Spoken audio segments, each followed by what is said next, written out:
তাদের আছে বট বাহিনী, আপনি দেখবেন কিছুক্ষণ পরে বট বাহিনী এসে কি গালাগালি শুরু করে দেয়, যে ইতর ভাষায় গালি দেয়, যে ইতর ভাষায় কথা বলে, যে যে অশ্লীলতা, এটা ভাবা যায় না, ভাবা যায় না। আমি যখন মুক্তিযুদ্ধের কথা বলি, আমি যখন স্বাধীনতার কথা বলি, বট বাহিনী খবর পাইলেই সেখানে আইসা আমাকে একটা প্রোগ্রামে, একটা টক শোতে, একটা টক শো, সেখানে 2,500 রাফলি 50%, 2,500 গালি দিছে, অস্থির গালি সব। এরা কারা? এরা হচ্ছে ওই যে কুপমন্ডুক, ওইখানে যে মাদ্রাসায় পড়ে, এই মাদ্রাসার পড়া একটা গ্রুপ ঢাকা ইউনিভার্সিটির ডাকসুতে উইন করছে। কি কায়দায় উইন করছে?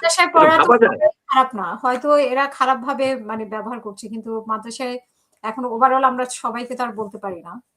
না, ওভারঅল আমি সবাইকে বলতেছি না, শুনেন, যেটা মেইন স্ট্রিম, যেটা তার বেশিরভাগ লোকে করে, সেইটাই, exception is not the rule.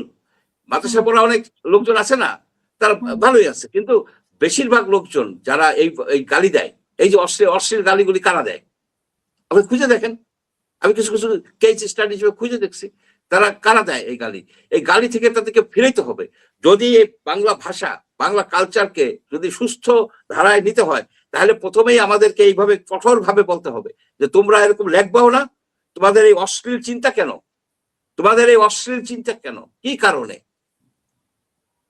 এখন তারাই কি সরকারকে ভুয়া ভুয়া বলছে, বা বিভিন্ন, গতকালকেও আমরা দেখেছি যে ওই যে নাসিরউদ্দিন পাটোয়ারির ওইখানে বলছে যে তারেক রহমান দেখে যা, তোর বাফেরা আসছে, এরকম।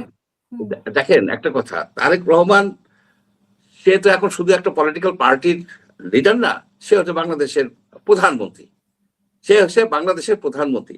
এখন দল মত নির্বিশেষে প্রধানমন্ত্রীকে একটা সম্মান দেয়। এমনকি যখন শেখ হাসিনাকে আমরা করছি, প্রধানমন্ত্রী ছিল, আমরা তো মাননীয় প্রধানমন্ত্রী বইটাই কিন্তু আমরা তাকে অ্যাড্রেস করে তারপরে তার সমালোচনাটা আমরা করতাম, এবং এইরকম অশ্লীল ভাষা তো আমরা করতাম না। ভাষা কি এদের, যে মেরুদণ্ড ভেঙে দেবো, এইটা করবো সেইটা করবো।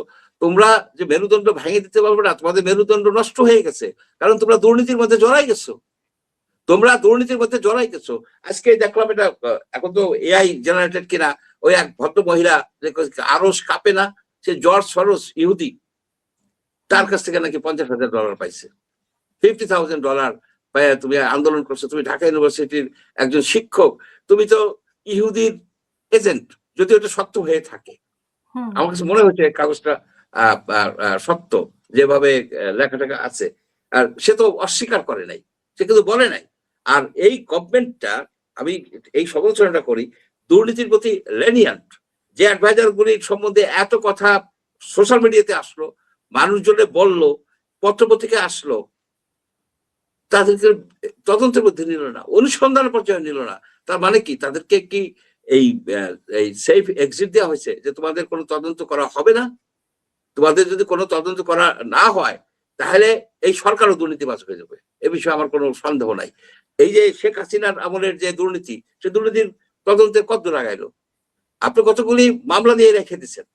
এই হত্যা মামলা, যে হত্যা মামলা হাস্যকর মনে হয়, 1600-1700 লোকের নাম দেয়া আপনি একটা দিলেন, এগুলি তো হয় না।